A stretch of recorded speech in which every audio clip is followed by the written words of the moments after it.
Assalamualaikum warahmatullahi wabarakatuh. Bismillahirrahmanirrahim. Waalaikumsalam. Alhamdulillahi rabbil alamin wa bihi nasta'in ala umuri dunya waddin wa nusalli wa nusallim ala habibina wa muallimina Rasulullah wa ala alihi wa sahbihi ajma'in wa ba'd. Pertama-tama mengucapkan terima kasih kepada Urustia dan juga mengucapkan ahlan wa sahlan dan menghormati juga guru-guru kita para ulama dan menyayangi para ahli warga UPSP dan bahan ketani di akhir bulan Ramadan ini terus dan bersemangat menghidupkan Ramadan. Bukan ketani macam meninggalkan hari-hari itu, hari-hari mulia pada bulan Ramadan itu semata-mata untuk menyambut kedatangan Aidil Fitri, tapi cuba ingatkan lagi sebagaimana hadis yang dibacakan oleh saudara ketani tadi, dan mudah-mudahan petani hendak memperoleh fadilat akhir bukan saja malam Ramadan tetapi juga pada siang Ramadan, dan semoga bertambah kebajikan, keberkatan daripada Allah Subhanahu Wa Taala. Dan di antara amalan yang sangat bagus diamalkan pada bulan Ramadan itu ialah senyum. Anda nampak mungkin belum senyum lagi, mari kita senyum. Nampaknya macam barangkali masing-masing erat mata lagi belum cukup tidur. Ini bulan Ramadan ni subhanallah. Tahun-tahun memang macam ni, apa yang paling banyak 3 jam, 4 jam. Biasanya kalau saya sendiri 2 jam, 3 jam. Mata bangkong, tahu bangkong Dr. Ahmad Zahiri ya, bangkong tu macam memerah, alhamdulillah. Tapi waktu lepas beli kerja biasanya kita ni membalas sedikit lah. Mudah-mudahan berkat daripada Allah Subhanahu Wa Taala, dan sebagaimana pada minggu pertama dalam perhimpunan kita, saya menyarankan untuk tani kurang-kurangnya 3 kilo atau 4 kilo tani punya berat badan dapat dikurangkan. Alhamdulillah saya dapat 3 kilo usulnya tadi. Saya bertimbang, tapi itu bukanlah matlamat dalam tadi menghayati bulan Ramadan. Mudah-mudahan itu salah satu sampingan saja. Yang paling penting adalah bagaimana kita ni memuhasabah diri, adakah bulan Ramadan hari ini ataupun pada tahun ini lebih baik daripada Ramadan yang pernah kita lalui pada tahun-tahun yang lepas. Dan mudah-mudahan Ramadan kita pada tahun ini mabrur diterima oleh Allah Subhanahu Wa Taala. Dan akan yang ingin saya sampaikan adalah mudah-mudahan kita diberikan taufik oleh Allah Subhanahu Wa Taala meneruskan amalan-amalan yang mulia, yang terpuji, yang kita amalkan sepanjang bulan Ramadan ini. Selepas bulan Ramadan kita teruskan lagi. Kemudian saya menasihatkan diri saya sendiri dan juga pensyarah secara khususnya dan juga semua warga KPSB secara umumnya untuk terus kita ini menjadi contoh teladan, menjadi qudwah hasanah kepada ahli keluarga ketani, kepada masyarakat, dengan membuat islah dalam semua perkara. Dan semasa hari raya macam itu juga Aidil Fitri, sepanjang kita akan bulan Syawal, cuba kita ni membuat islah, menyelamatkan keluarga kita ni dan juga masyarakat daripada perkara-perkara yang syubhah, secara khusus yang saya sebutkan syubhah dan perkara-perkara yang nampaknya berkebajikan tetapi yang mendatangkan kemudaratan kepada orang lain, seperti mengamalkan adab-adab ataupun tata cara sambutan hari raya Aidil Fitri yang bercanggah dengan hukum syarak. Mudah-mudahan Allah memberikan kita ni taufik untuk berniat ikhlas menghidupkan bulan Syawal itu dengan sambutan Aidil Fitri semata-mata berasal kepada ibadat kepada Allah Subhanahu Wa Taala, silaturahim, kemudian dakwah Islamiah, menjauhkan kita daripada syubhat, penunjuk-nunjuk ataupun berhibur semata-mata tanpa memerhatikan apakah sebenarnya hikmah ataupun Syawal itu sudah kita diperolehi dalam bentuk yang diajarkan oleh Rasulullah SAW. Dan jangan lupa saudara saya untuk meneruskan Ramadan ataupun puasa dengan puasa 6. Ini pun bagus kita ni beringat-ingati. Barangkali mudah-mudahanlah sebagian besar warga kupu PSB ni tahun-tahun mengamalkan puasa 6. Mudah-mudahan. Tapi yang kita usahakan puasa 6 itu pada hari kedua sampai hari ke-7. Ini yang payah sedikit ni.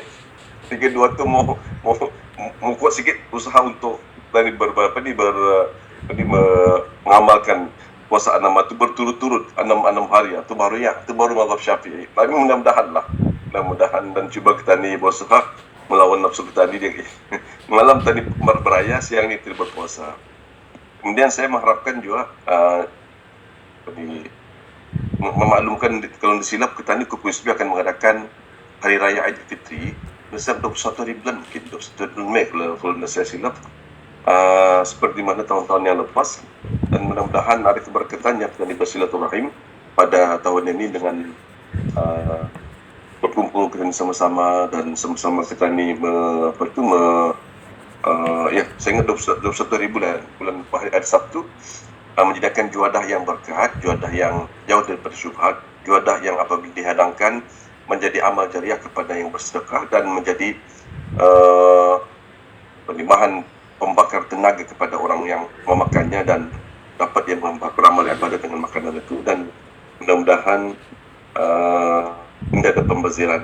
InsyaAllah akan diumumkan kepada setiap warga ataupun setiap deputi dan juga pusat apa juadah yang perlu disediakan dalam bentuk yang sederhana sahaja.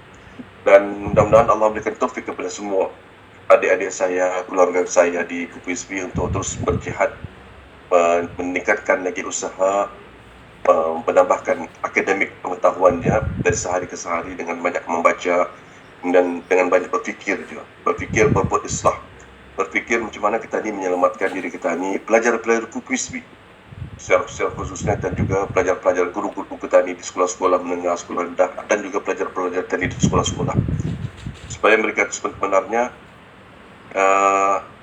adalah tentera-tentera Allah, tentera-tentera Rasulullah SAW, tentera Kebawah yang Maha Mulia bekas Sri Sultan dan yang di-Pertuan Negara Brunei Darussalam, dan tentera-tentera MIB yang menghidupkan syiar Islam ibtigha'a mardatillah. Ini cuba dipikirkanlah macam mana kita ni kan berbuat Islam lagi, dan kita ni semua khawatir.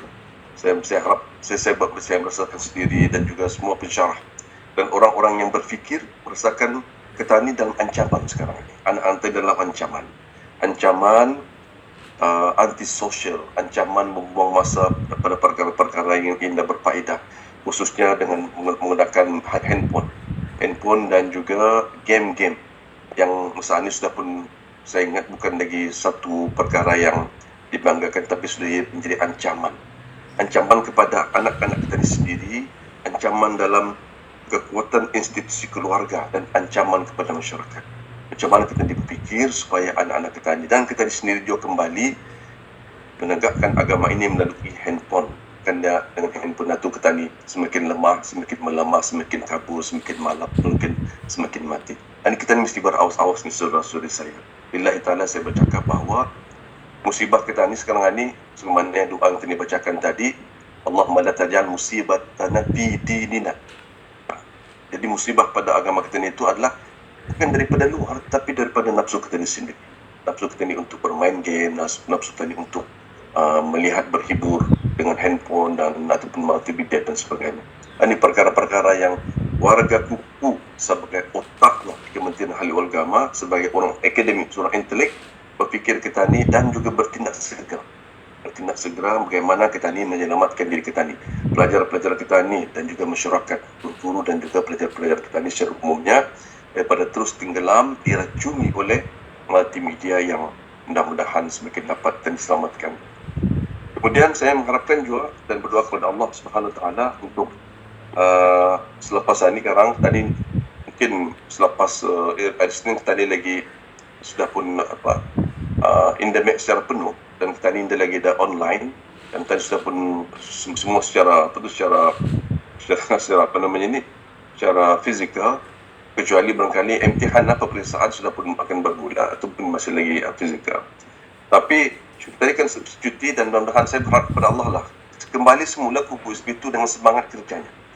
Kembali kita semua dengan semangat kerja secara fizikal, benar-benar kita bekerja setelah kita ini diajar oleh Allah Subhanahu Wa Taala bekerja melalui online, dan masing-masing sudah pun merasa macam mana selesanya kita ni sebenarnya lebih sihat kita ni bekerja secara fizikal daripada online dan ini, dan kualitinya pun saya ingat Allah Alam lah kurang sedikit lah melalui online tadi. artinya pendidikan adab, pendidikan sosial, jarang dapat ditingkatkan dengan cara yang baik. Kemudian saya mengucapkan tahniah kepada guru kita Ustaz Zainul Arifin kerana berjaya membimbing saudara-saudara kita dalam penyediaan lagu ataupun irama, munajat, salawat, tafrij ya.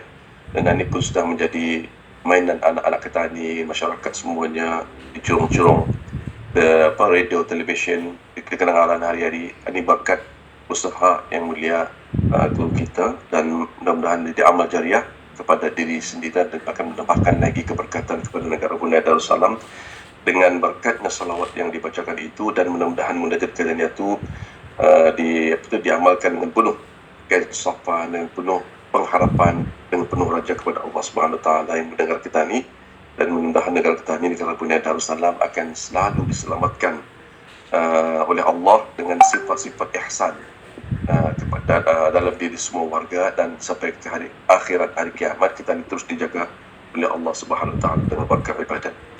Saya mohon ampun dan maaf, dan tadi semua bermaaf-maafan ataupun tapi kalau ada hutang tagih lah, hutang tagih mata dah yang saya ada hutang lagi motor orang Padin RM9 begitu hutang saya. Nanti orang Padin lah bayar tagih.